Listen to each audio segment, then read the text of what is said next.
अगला जो रीजन है वो है प्रीमियम हाइक इन प्रोडक्ट। इसमें होता बेसिकली ये है कि कंपनी किसी स्पेसिफिक प्रोडक्ट का ही प्रीमियम इंक्रीज कर देती है, जो कि सभी कस्टमर के ऊपर एप्लीकेबल होता है। अब ये जो प्रीमियम हाइक अप्लाई होती है, इसके पीछे कई मेजर रीजन होते हैं, जैसे कि हेल्थ केयर कॉस्ट का इंक्रीज होना, इन्फ्लेशन, या कंपनी ने पास्ट में कितने क्लेम पे किए हैं।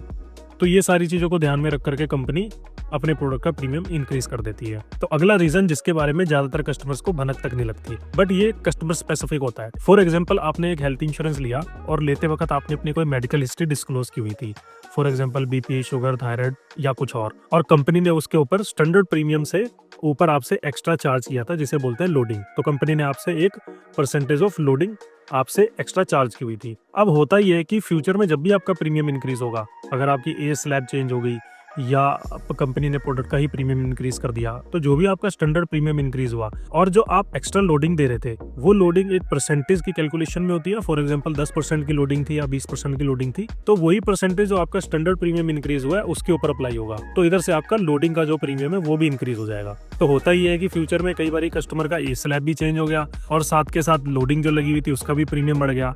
और कभी कभी ये देखा गया है कि कस्टमर ने जो प्रोडक्ट लिया हुआ था उस प्रोडक्ट का ही प्रीमियम इंक्रीज हो गया। तो कस्टमर को एकदम से अपना जो रिन्यूअल नोटिस में जब वो प्रीमियम देखता है तो वो सरप्राइज हो जाता है कि इतना ज्यादा प्रीमियम कैसे इंक्रीज हो गया मेरा।